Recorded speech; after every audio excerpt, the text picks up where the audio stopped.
And we're back again for another 2021 season preview. And I'll tell you what, if you want to talk about a team that's had its ups and downs over the last few years, this is the club. It's the Adelaide Crows. And when you talk about the Crows, you want to get Adelaide's best. They're Adelaide's team. And so we've got the man who's in charge of the single greatest Adelaide Crows podcast. And that is Rob from the Crowcast. Rob, welcome to Lace Out. Oh, mate, you're very kind. You're very kind. I think we're probably still the number one Adelaide Crows podcast. There's a few of us around, and they're all really good. But I'm happy to take the mantle. They might be good, and they're probably going to be listening to this, and they're going to realise why you are the best after listening to this, because you have all the insights, all the knowledge, all the opinions that matter, and it is going to set Adelaide alight with how we're going to set this pre-season preview up for this year too. But look, let's get things started, because I need a bit of a history lesson. We're in Melbourne over here, and we've every club's a little bit different, and I need to know, how does a club who makes a grand final in 2017, dominating everything up with the power stance and everything, and then literally 3 years later, end up with a wooden spoon in their back pocket? Yeah, well, it's a very good question, Chris. And it took a bloody club review to try and work it out, because no other bastard could work it out. We certainly couldn't work it out. Look, I think, if you go back a few years, we'd assembled a pretty good squad. We'd rejuvenated the club with a new CEO, a new coach, Phil Walsh. Everything was going really well. And, and then we had that tragedy in 2015 with Walshy sadly passing away. And, that's a big thing for a club to go through.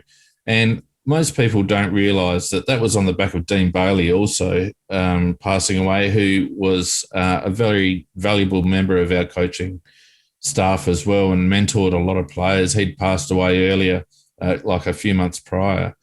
So there was a fair bit going on with the player group, and they steeled themselves through 2016 and 2017. And, I think they got to the GF playing some really good footy through 2017.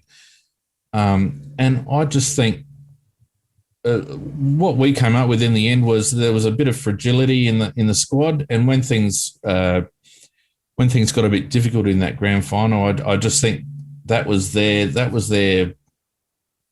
limit. They didn't have the mental strength to be able to push through Richmond, really pushing back at them in that game. And I just think that was all they had to give, unfortunately. Yeah. And then to top it off, someone thought it was a really good idea to go on a pre-season camp, and that just took it to another level in itself too. Now, being a Melbourne supporter, we know about our pre-season camps, or we just don't go on them. And I also can definitely relate to the Dean Bailey side of things too, as well too, because even though he was one of our coaches, just the way they went, if anyone can have a chance, Adelaide people or anyone listening to this, go and see his press conference when he resigned from Melbourne. That was the true integrity of the man as well too. Class act. Exactly, a class act. And some people could definitely take a page out of his book. So when you top that off with the way that Phil Walsh, passed away, and that's just a lot to take on board for a single football club. And you're right, emotion can take you so far, but can also bring you down pretty quick as well too. Yeah, you can look for a whole bunch of excuses, and that camp, the camp's been done to death. It's been overblown in certain sections of the media. Blokes like McClure and all that have got a fair run out of it. But there was some substance to it in terms of dividing the player group. It was a really bad read, I think, by the staff in terms of where the squad was mentally. And people have paid a price with their careers. We lost our coach, we lost our footy director. We've basically turned over our entire coaching staff now. Mm-hmm. And in many respects, that was the beginning of the end of that core group of people, players and coaches and administrators. To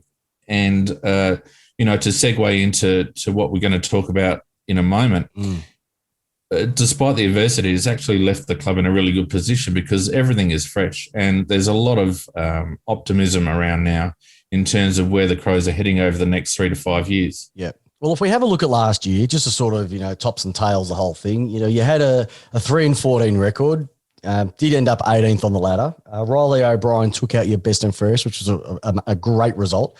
Matthew Nicks had his first season, and it was you couldn't have asked for a more challenging first season for a senior coach on a number of facets from a team perspective, but everything to do with the COVID side of things. That's just another layer of complexity that he had to deal with.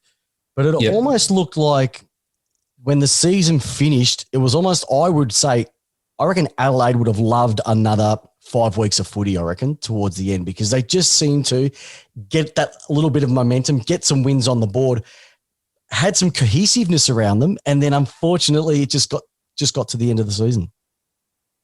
Look, it was interesting. I in one respect, I agree with you because I think the results were starting to come in terms of, wanting to keep the season going. But I think the squad in general was probably cooked by the end of it. We had a lot of young kids through the squad during the year, but they all showed something, and there were blokes that a lot of people were on the fence about and starting to lose faith in, like, say, an Elliot Himmelberg, who really turned a corner in the second half of that season and presented themselves as AFL quality. So you're dead set right. We got better as the season went on, and thankfully the club followed it up with a really good off-season, notwithstanding losing Brad Crouch, which, I personally don't mind. Some Crows fans wouldn't have liked that outcome. But the way we conducted ourselves through the trade period and the picks that we picked up during the draft, if you had a look, I don't know whether you probably didn't see the internal trial footage that we had last week, but there's some fantastic talent that we got picked up in last year's draft. So it's all very positive. And I think that's the thing that we need to look at. Like, if you look at the last, you lost what was it, 13 games on the trot, and then you go and beat Hawthorn, GWS, and Carlton in the space of a 3-week window, and then you go down, obviously, to a rampaging Richmond, but only by less than 8 goals, which is not too bad because they were really picking up steam towards the end of the year. Yeah. But Absolutely. I think one of the good things to come out of it is exactly right. You did lose Crouch. You lost Rory Atkins as well to Cole Hardigan, obviously, all left because of free agency. No trades came into the club, which is the second club that I've spoken to so far. I think the other one being Fremantle didn't actually bring anybody in from a free agency perspective. So that's okay if you're going to do that. But what you really did, you smashed the draft. Let's be frank. You absolutely smashed it. Like, you were stiff not to get the number one draft pick. Just due to the whole academy bidding and all that sort of stuff. And that's good to see that now has stopped for the next year, because Jamal Ugle, can't remember the last name, would have been a really nice fit for you. Ugle Hagen. Yeah. But you picked up an absolute ripper in Riley Thrillthorpe at number 2. Yep. You got Luke Pedler at 11. You got Baden Cook at 25, Sam Berry at 28. Yeah. So there's 4 ripping kids in the top 30. James Rowell, 38. And then you also picked up Jackson Haitley as a rookie as well. Yeah. And for the first time in a long time, you had 7 top 30 picks in the last 3 years. So it's okay to have people leave, but to get some quality youth through the club that's what you want to see. You need, especially when you're low, you can bring new coach, new kids. You're able to generate a cohesiveness amongst that entire unit, which is really good. Well, we needed to, Chris, because, Hamish Ogilvie is fairly well regarded in recruiting circles, but he probably had a few misses over the last couple of years. We had a draft that included a couple of lads that were questionable as first round picks. Yep. Ned McHenry and Jones. Jones have kind of struggled to make any sort of impact so far. And Darcy Fogarty is another who we picked up with a first rounder a few years ago and has struggled to find his feet. Yeah, Jordan Gallucci and Miles Paholke are a couple that are now no longer on our list. So he had a few misses, and as a consequence, we were a bit thin in youthful talent. And it was a concern because we weren't able to regenerate. We brought in Harry Schomburg last year, who was a real good find. Will Hamill, Lockie Scholl, obviously won a Rising Star nom. So we finally started to see Shane McAdam through a trade situation with Carlton. Finally started to see some youth coming through that we hadn't really seen in the previous years. And because of that, we weren't able previously to regenerate our midfield and our key positions because we just didn't have the talent coming through. Yeah, and you are exactly right with that. So if you did go back to 2018, you had Chase Jones, who's played 23 games since he started. Ned McHenry's only played 8. Will Hamill's only played 8. Lachlan Scholl's only played 8. There's a couple others after that really haven't made much of an impact. 2019, very, very – actually, it's even worse. Like Fisher McKasey, who was your top pick at pick 6. Yeah, he's played 10. Schoenberg picked 8, but then Josh Worrell, 0. Ryan O'Connor, 0. Lachlan Gollins, 0. Ben Keys, who you picked up as a rookie, played the most out of that lot as well. Yeah. And so it is good that you've gone that route, but they're more quality picks too, because one of the things that I was going to ask is one of the danger points that I saw is it's okay having a lot of youth, but you've got 11 players on your list that have played 100 games. 9 of those are over 28 years of age. Yeah. That's it is a concern. That is the concern. It is the concern. And they're not, and some of them you'd probably say are no longer playing at their peak either. There's real concerns over Tex Walker. There's concerns over Rory Sloane. Daniel Talia is rock solid, but starting to waver physically. Yep. Matty Crouch is still performing well, but can be a little bit fragile through the hamstrings and soft tissues and that sort of stuff.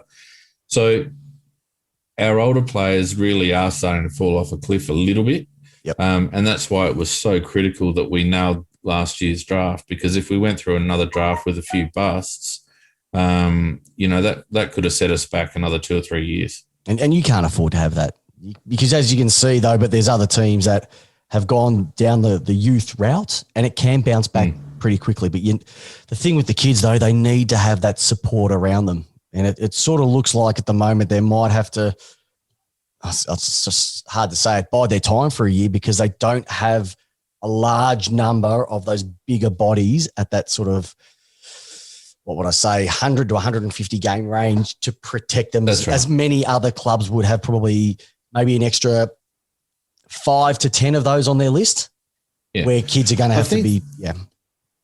I think, though, if you look historically at the Premiers over the last decade or so, or even longer, 15 years, most of those teams have brought in a group of players either through consecutive drafts or through some good father-sons or what have you, and formed a nucleus over 1 or 2 years. Exactly right. And they've all come up together. They've all gone through the highs and lows together. They've melded as a team. They've had a consistency with their coaching staff, not a lot of coaching changes in those premiership teams.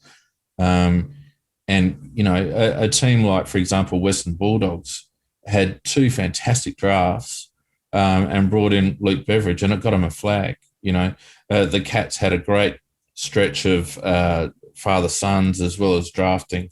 Hawthorn had a great couple of seasons in the draft, and then just were able to keep topping up their lists with good plug-in players, They nailed those trade periods. Exactly right. Yes, exactly. So I think that's where the Crows are now. We're at the beginning of that cycle. It's the first time in our history that we've bottomed out. We have traditionally been a club. We've never bottomed out before. I think our lowest finish may have been 14th prior to that, but we've always been a team that has tried to be competitive and strive to make the 8. And unfortunately, you end up being stuck in that cycle where your squad's not quite good enough to go to that next level, but doesn't have enough currency at the trade or draft table to be able to regenerate the list enough to be able to push up. So blessing in disguise last year to enable us, as you say, to have all those picks in the top 30 and to be able to really stock up, and also for the recruiting staff to be able to nail the picks that they had. And I'll tell you what, you are a man who knows his football club. You are exactly right. I've just had a bit of a look up while you've been having a bit of a chin wag there, my friend. And you haven't finished lower than 14th in the entire history back in 1991. So we're talking 30 years of the Crows. That's right.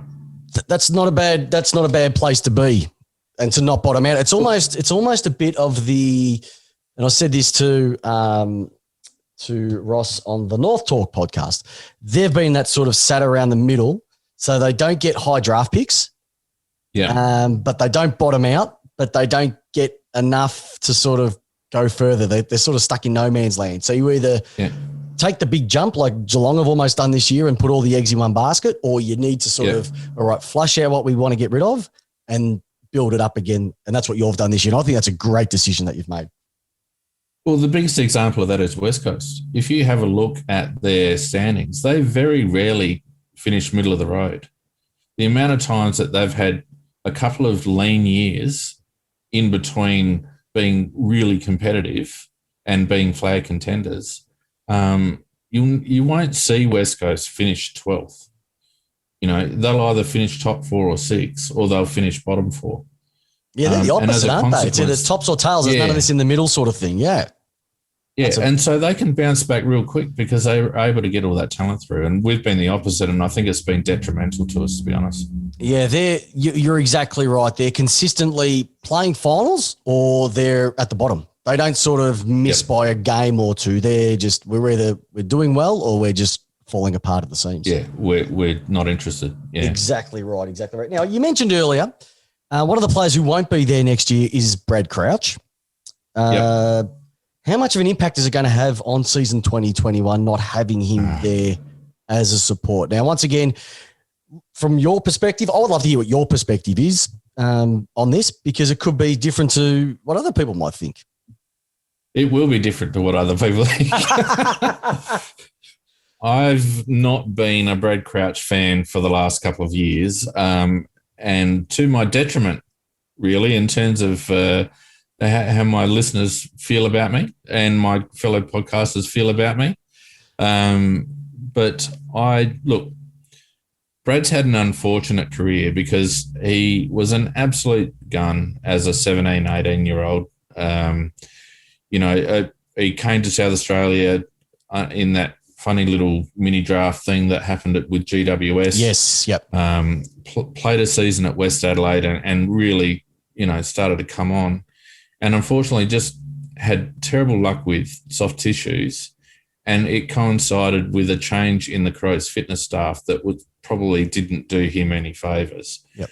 But as a result, he no longer has that burst speed, which has turned him into a bit of an in and under. You'll notice that Brad's best games are when he's playing inside, getting the nut and dishing it out. Yep. But unfortunately, that's not the player that we wanted out of Brad. Yep. And we ended up with a lot of inside players. We had his brother Matt, we had Hugh Greenwood, we had Cam Ellis-Yeoman, all those inside grunt players, and we had no class on the outside, which is what Brad was really, picked for as being that class outside player, inside out sort of player.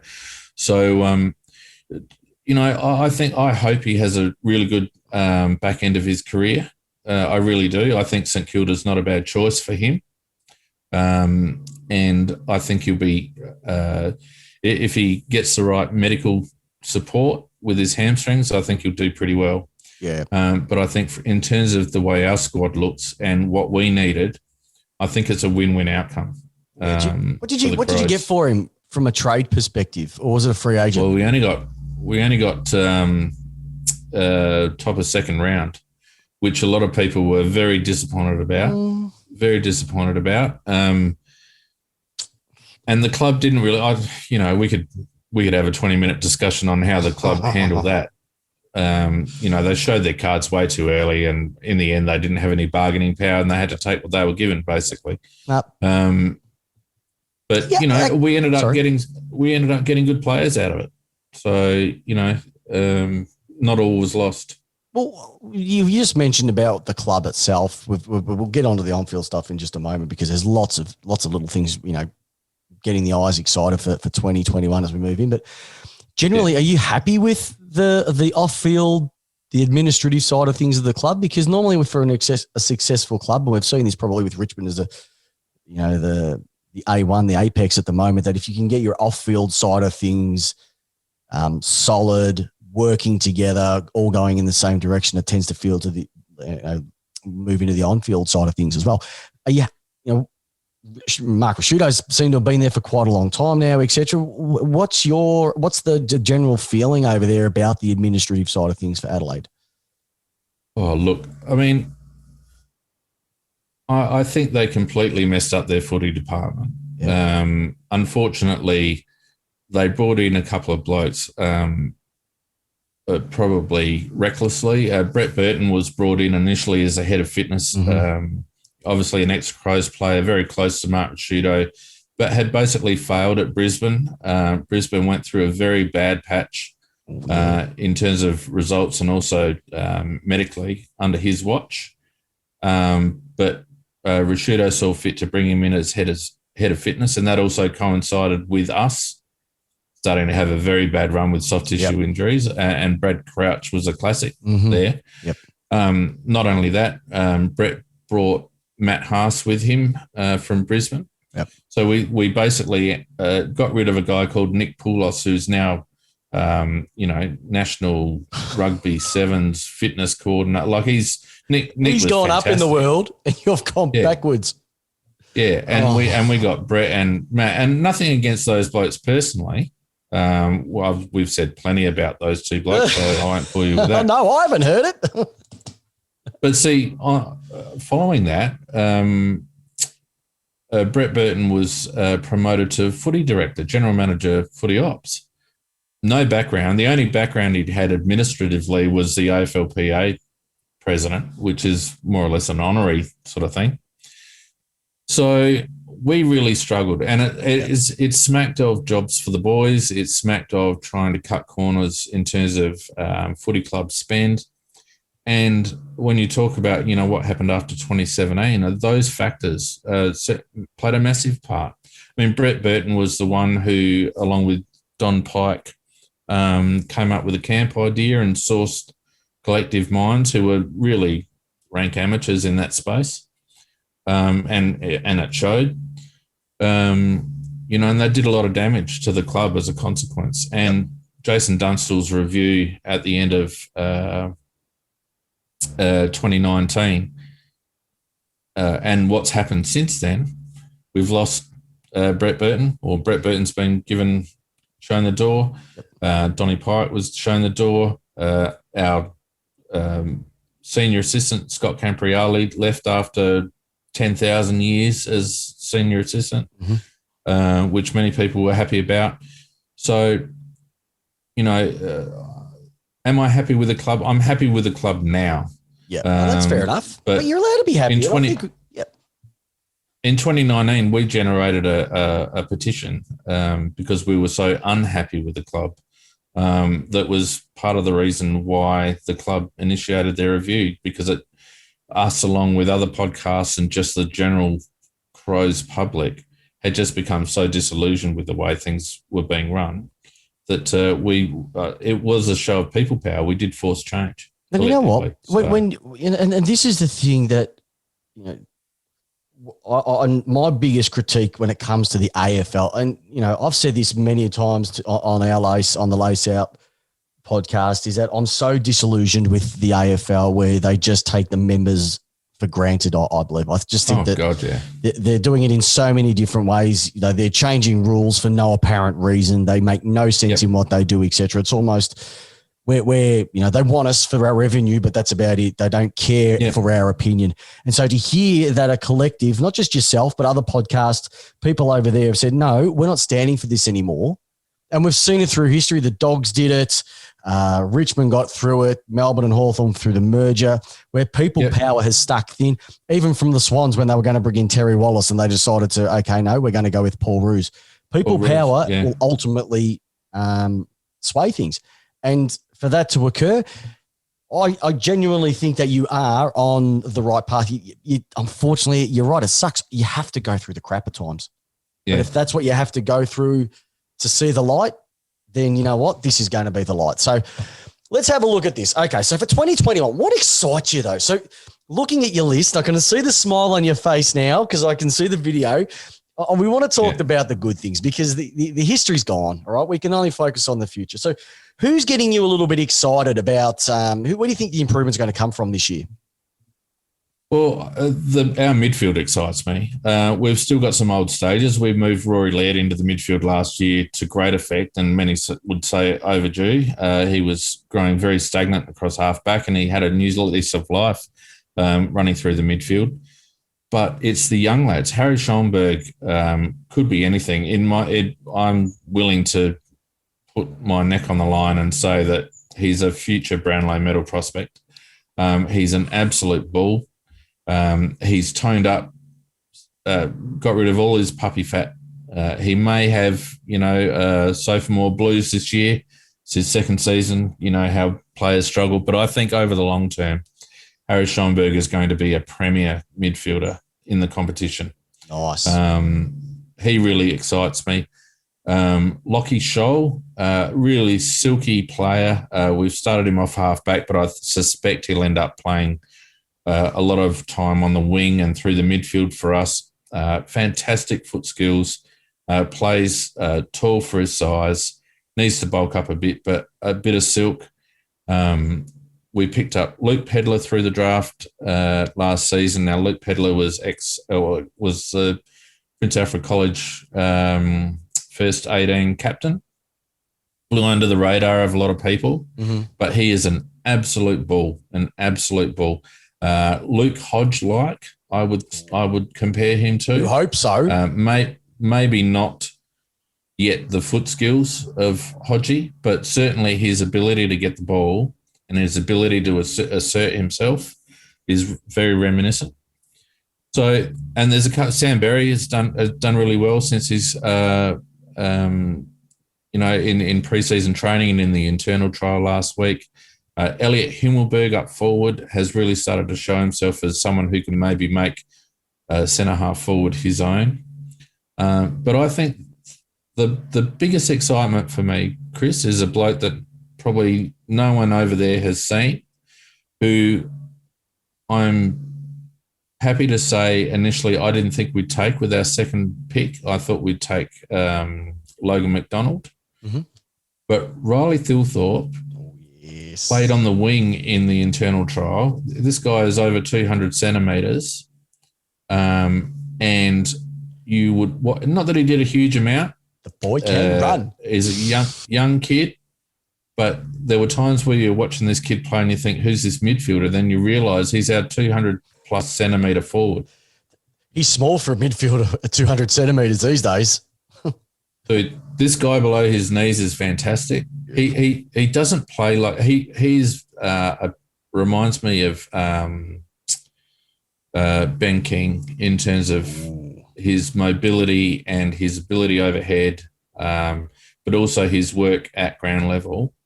He's going to be something special. And I've eaten a bit of humble pie on him because I didn't think we'd take him. Yep. But having seen him since, I can see that he's going to be something special. Humble pie is tasty. We've all had a slice of humble pie over the years. That's the best part about this job. But it's even better when you get to. But it's even better when you get to serve it up to somebody else as well too. Yeah, that's right. But that's good. There is some genuine, and you know what? I my other one that I'd be looking at is Matthew Nicks as well too. It was like we said towards the end of the year, he was really starting to get. You could see the game plan coming together. They were really starting to play for each other. And now they've got another full preseason with another bunch of young kids coming through. That's that's going to make a young coach excited, and it's going to make a young list excited. And that's what you want. You know, Chris, a lot of people overlook the fact that Nixie's come in as a first-year head coach into a team that is shit, and then he gets COVID. He doesn't get COVID personally, but he has to deal with COVID. So the club is running on the smell of an oily rag. So we got the shit list twice, basically. Yeah. Exactly. But, since the end of last season, we've brought on Scotty Burns, we've brought on James Raleigh from Geelong, someone else that name escapes me right now. But all of a sudden, we've got a quality assistant coaching panel behind him. He grew as a coach, I think, as the players started to gel and buy in towards the end of the season, as you pointed out earlier, with regards to results. And certainly in the internal trials and the feedback that we've had from pre-season match sim and all the rest of it, everyone has bought into what Nixie has put on the table. And, with blokes like Scotty Burns and James Raleigh backing him up,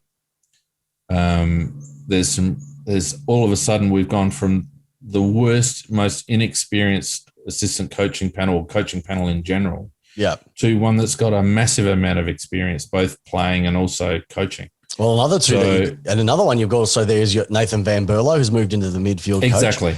And if you want to take it one step further, you can't ask for anyone better to be teaching the rucks a little bit of craft is Matthew Clark. Exactly. Who ended up playing over 250 games for Brisbane, Adelaide and St Kilda. So, and has coached 2 AFLW premierships. Man knows his stuff too. So it's a nice group to be together as well too. So it's exciting things. It is really exciting. So, all right, if we flip it around to the other way, where are the concerns? Where's that? What's the elephant in the room, or where's that when you're looking to the side going, oh crikey, I can see that, but I don't want to acknowledge it. I think we might struggle defensively this year. We lost Kyle Hartigan at the end of last season. Yep. Daniel Talia is rock solid. Many say probably should be the captain of the club, but he at times can be a little bit fragile. He's struggling with injury at the moment, and the stocks get a little bit thin after that. We've got Fisher Mackesy, who has shown little bits and pieces, but may have to step up this year. Another lad, Jordan Butts, who looks good, but has had limited opportunities, so he's also very inexperienced. Our medium defenders look okay. We've got Tom Dede when he's fit, who is a champion in the making. Jake Kelly has been solid. We've got Brodie Smith running off halfback. We've got Wayne Miller looking really good, who'll run off halfback and through the midfield. We've got young lad Will Hamill. We've got Lockie Gallant. A few other youngsters that can run through there, but our tall defender stocks have me worried, particularly if we lose Daniel Talia at stages during the season. Where you might get stretched. You might see the clubs playing 2 tools or 3 tools, like a Geelong, say, with bloody Cameron and Hawkins, Tomahawk. That's going to stretch us. That's going to stretch. Not just you. I reckon there's going to be a few clubs being stretched by those two. Let's call a spade a spade. I think there's going to be another 17 clubs that are going to find that combination a little bit difficult. Could you imagine when you're rocking down to that back line and you're thinking, oh, fantastic, I've got the second best forward this year. And then now it's like, I've got the second best forward. Shoot, I've got to pick up Cameron. You take Cameron, I'll take, hold on. No, you take, who's the third? Or Twang, I've got an injury. It's going to be a challenge. The third's Radigalia probably, and he's no slouch either. It's just getting worse. I'll take Brian. I'll take Brian Myers. Gary or whatever. Rowan. Yeah. I'll take the guy with the dreadlocks. Okay. Now, that's right. So you mentioned who your breakout star is going to be. Which you said Harry Schoenberg and Phil Throp as well too. And who do you think is going into their last season potentially with the club? Look, I think most people would agree that Tex is the writings on the wall for Tex. He's presented really fit, so I don't think in Tex's mind he's ready to retire. And he looked all right in the preseason. But to be honest with you, I think at some stage, the club is just going to have to make a call on Tex because we've got young players that we really need to get. The player that has suffered most by Tex's longevity, I guess, is Darcy Fogarty because they're quite similar players. They're lead-up players. They're hustle and bustle players. They both got beautiful long kicks. They play very similar roles in that forward line. And when Tex and Darcy are playing in the same team, Darcy is the one that looks lost, obviously because Tex being an ex-captain, spot. Yeah. More assertive and all the rest of it. So, whether by injury or design, I think this might be Tex's swan song this year. Tex Walker has been incredibly unlucky because he got that knee injury against Carlton back when he was just starting to look like an absolute champion. And agility-wise and his ability to leap and change direction has never been the same since. That knee injury... He's still been a very good player. That knee injury wasn't what stuffed his career up. Let's be honest. As soon as he got rid of that mullet, as soon as Samson shaved it, that stuffed everything up. You just don't do things like that. It's like changing your lucky pair of jocks. Very fair call. It's like it's a very fair call. Yeah, no, that mullet was one of the best, and then he got rid of it, and it's like, no, you don't do that. Yeah, it was like taking off the spoiler on a Formula One car. It's just not going to handle the same. It literally was the thing out the back. So you've actually got that right. The back, you took off his back spoiler and just threw all the aerodynamics out of it completely altogether. That's it. So where do you see the Crows finishing up at the end of the year? Position wise on the ladder, where do you put them? Look, I think we'll be a very competitive 14 to 16. I don't want us to finish too high because there's a couple of lads in the draft coming up next year that I really like the look of. If you want to know how to tank, mate, come and see my club. We'll be able to help you. Yeah, that's right. I'll give you some tips on that. Right. Yeah. Well, we caught the penalty for that. Poor old Bales got suspended. That was the whole thing. Once he was with us. Mate. It was a farce. But 14 to 16, I think. But with some really promising performance. I think we'll get blown off the park a few times because of our defence. Yep. And depending on how blokes stand up in the midfield, there'll be times where we just won't be able to match it for class because, lads have been on the park for 5 minutes. So, but I think there'll be certain matchups during the season, certain teams that we match up well with.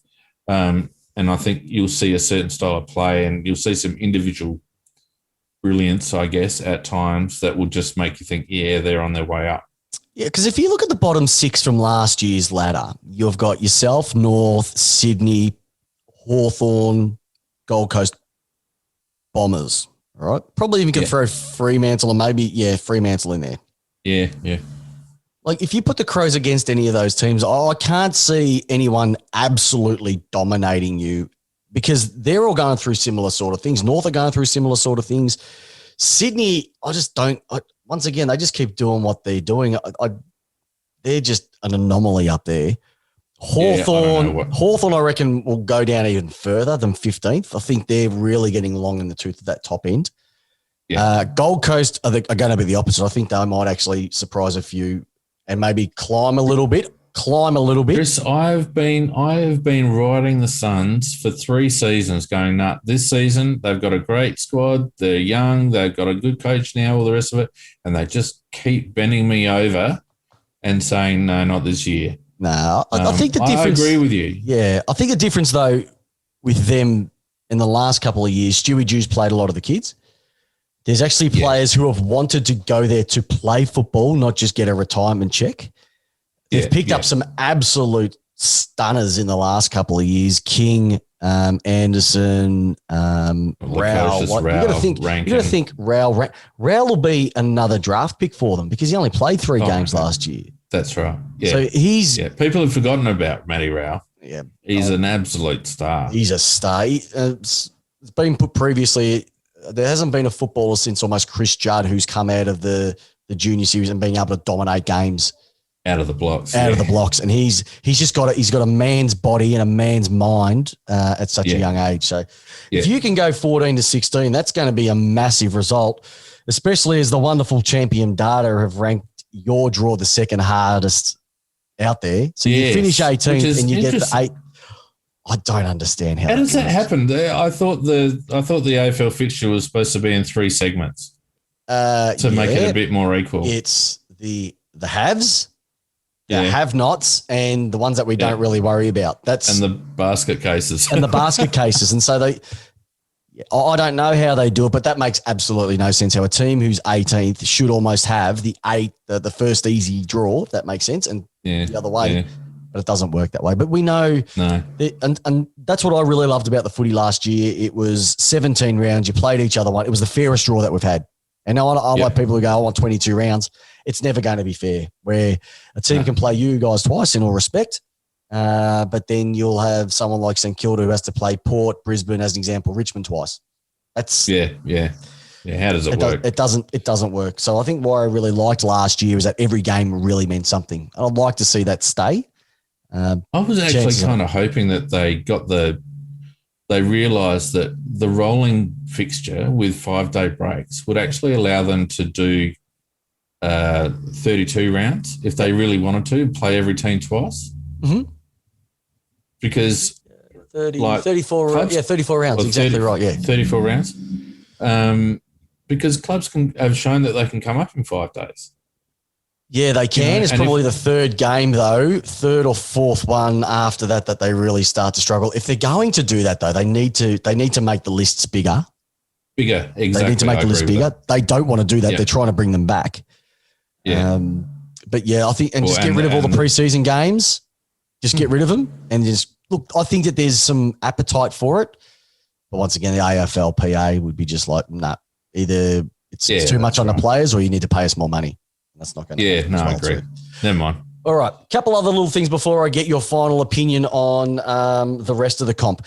Rory Sloane, where do you see him going this year? Because he's had a couple of rough ones as well, a little bit similar to Tex.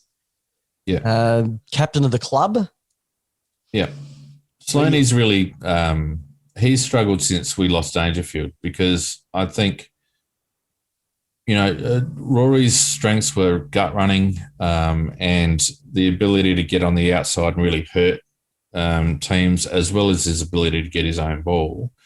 But that's a lot easier when you're playing second fiddle to Patrick Dangerfield, who's just an absolute bull. And I think the expectations on Sloaney were probably a little bit high because I just don't think he's the type of player. When you talk about Sloaney, you talk about guts, you don't talk about class. And I think I agree. It was shown that he was too easily tagged out and blanketed. And I think where we'll see Sloaney hopefully this year is playing more outside, chuck him on a wing, run him off half back, maybe throw him up forward because he's very good overhead. What about half back? Do you reckon you could play him off half back? Yep, absolutely. Rotating through half back. I would have him maybe running around, swapping around with, say, a Brodie Smith. Yep. And, little cameos up forward. Nice. If they continue to try and play him as the premier midfielder, it's going to shorten his career and we're not going to get anything out of him. So it's going to be very interesting to see how Nick's plays him. Yeah, I think clubs nowadays have to be a bit realistic with the players, and the players need to be more realistic as well. And so, listen, I'm not your first class. Maverick had to have Iceman as his wingman. Yeah, he had to have Danger. Now that Danger's gone, he's like, well, all the pressure's on me now. I'm pretty sure Maverick had Goose, didn't he? Yeah, but unfortunately, Goose passed away halfway through the movie, and then when they had to fight the Russians and so forth, yeah, that's right. Said, I'll never leave my wingman. He made that mistake early, and so. Yeah, I'm with you. But we'll find out in the next installment, which is coming out. Top Gun Maverick will be out at all your favorite cinemas and streaming locations in the upcoming months as well. All right. So let's take the Crows hat off. Who do you think is going to be the premier for 2021? If you've had a look at the sort of the framing from last year moving into this year, who do you think is going to take out the title at the end of the year? Well, the head says Richmond are going to continue on their merry way because they haven't really lost anything. But it makes you wonder whether they're just going to implode a little bit with the backroom stuff that's going on. Whether they can survive the social stuff with Dimmer and all his toing and froing and a few other little bits and pieces. Yep. I still think they're the number one team in the comp. When they're on, they're on. Exactly right. It'll be a matter of, but Brisbane, I think, are the smoky. I think the Lions showed a bit. I think they've lost a bit even though he's not coach. I think they lost a bit, that club, by losing David Noble to the Kangaroos. I think he's underrated, David Noble. Certainly outside of those in the know, but I think the Lions have got a really talented list, and they probably played their GF in the preliminary last year. Yep, and that was them done. But and then probably Geelong are the third one, just through talent. Like, we're waiting for Geelong to fall off the cliff. We just want them to fall off that cliff. Well, I don't rate Chris Scott at all as a coach. I think he's absolute shit as a coach. I get you. I tell you this, mate. Jump onto the Geelong episode of this, and they don't. They say throughout the year he's fine, but when he gets to finals, almost one-trick pony sort of stuff, and if it doesn't work, I've got nowhere to turn. Exactly. There's too much of a history. They've lost a bit down back as well, so they might be a little bit vulnerable down back. But if they get the combination of Hawkins and Cameron right, and they get another year out of Dangerfield like last year, and Selwood can keep going, et cetera, they've just got to be around the mark just on talent alone. So I think it's going to be out of those three. Yeah, I agree. I think I definitely look at the Brisbane side of things where Sloan lost his wingman.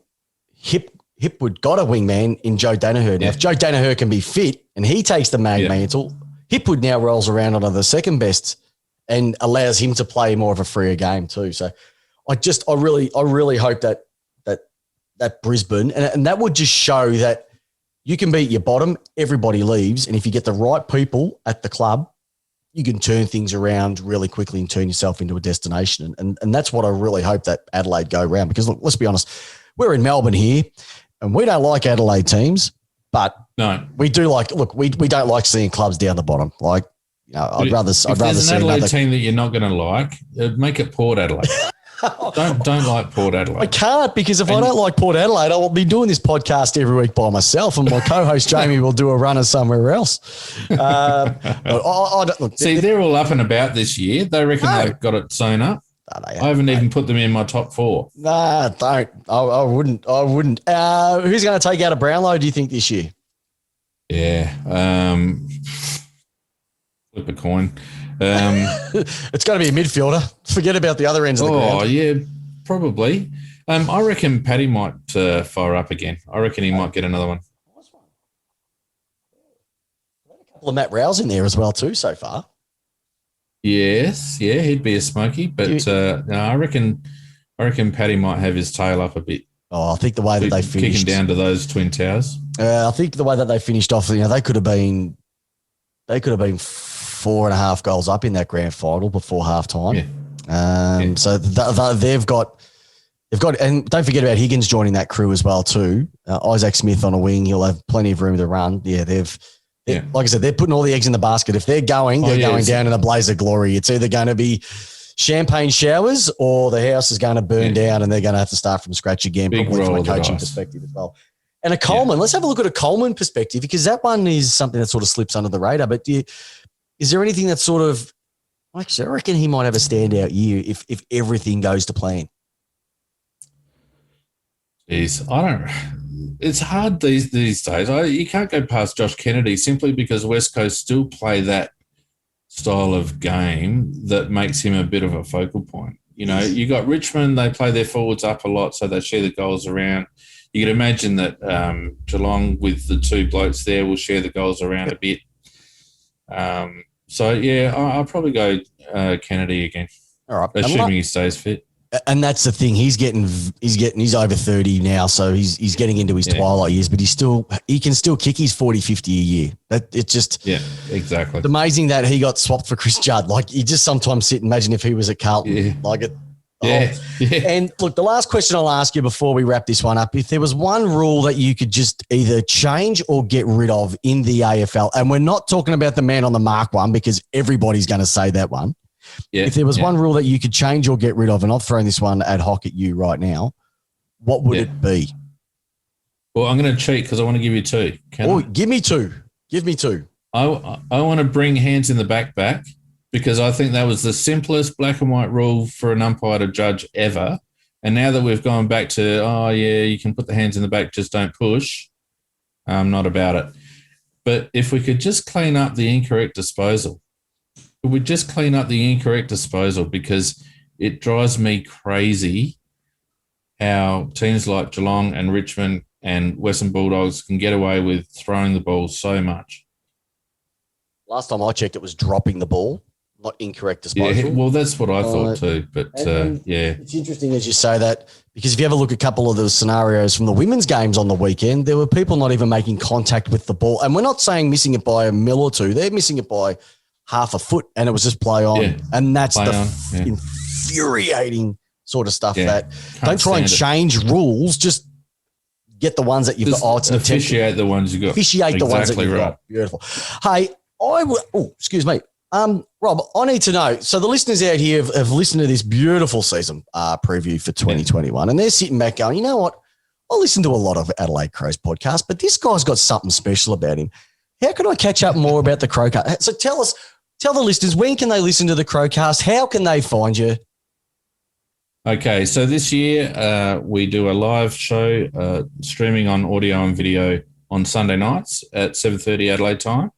So we stream on YouTube, so you can just search Crowcast on YouTube. You'll find us there. Or if you want to just listen to the audio feed, you can go to our website, aflcrowcast.com. We stream our live audio on our website and also through Spreaker for those people who know what that is. Yep. And all of them are available, both video and audio are available on demand, on all the platforms, all the podcast platforms and YouTube, et cetera. This year also we'll be posting a bit of extra stuff on YouTube just intermittently during the week too. So, but our main show on the Sunday nights at 7:30 is where you'll catch us. We're on Twitter, AFL Crowcast. We're not really on Facebook anymore, but that's Crowcast as well. So if you search Crowcast on Google, I'm proud to say that our page rank is awesome. Bloody high. So just say bloody high. You'll find us somewhere. We'd love to have as many people along as possible. We also run a Discord server that you can access through our website. If you go to the live chat page on our website, you can hook into our Discord server without even downloading the app. So it's all happening with us. And if you want to even take it one step further, listeners, and you want to give these guys a bit of support, they've also got their Patreon page, which I'll have links to as well, that you can get on and support them too, because they put the time, they put the effort, they love it for it. Any way that you can help your favorite podcast, look, go ahead and do it, because I can tell you now, we don't do it for the money. We do it for the love of the game, and we do it for the love of our club as well too. So you can support them in any way. Now, just one bad news though, they won't be in any of your record stores. You can't find them on Disney Plus. There's no chance of them being on radio and Spotify as well. They're not going to be on Netflix. They might have their own Amazon special. That's probably the only place that they haven't been. But look, Rob, you are an absolute star, my friend. Like I said, just the passion that you have for your club. You've been doing this. Geez, when did you say you started this in 2000? This will be year number 7. Yep. You only do it if you love your footy, mate. So it's as simple as that. And so, look, I have one last question I have to ask you, and it's simply this. Rob, from the Crowcast, how do you want your football? I want my football fast and free and open. And open? Yeah, and there's one other way you want it too. Lays out. Yep. Lays out. Yeah. I need to have it laced out, mate. He needs to have it laced out as well. Straight out in front. Yeah, straight out in front on the lead, lace out. Oh, beautiful. Darren Jarman, lace out. Jarman. We still used to run around saying Jarman. Jeez, he was a champion. Oh, yeah. That's another conversation for another day. All right, listeners, there's your season 2021 preview with Rob from the Crowcast. Look, enjoy the year. I think you've got plenty of excitement to come, and just enjoy the football and just give those young guys a bit of patience, because you know what? They're doing their best, and I know that you'll be there supporting them through thick and thin. So enjoy the year, and that's it for your season preview.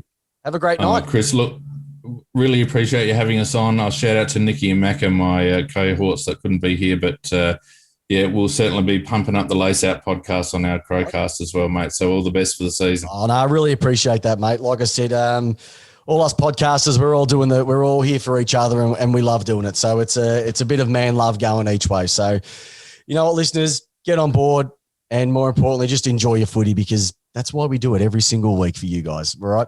Take care, and thanks, mate. Tune in. All the best. Very good. Cheers, mate. See ya. Thanks for listening to our latest episode. If you haven't done so already, make sure to subscribe, rate, and leave a review on iTunes. I'm your host, Chris Pepper, and with Jamie Wallace, we give you your footy how you want it. Peace out.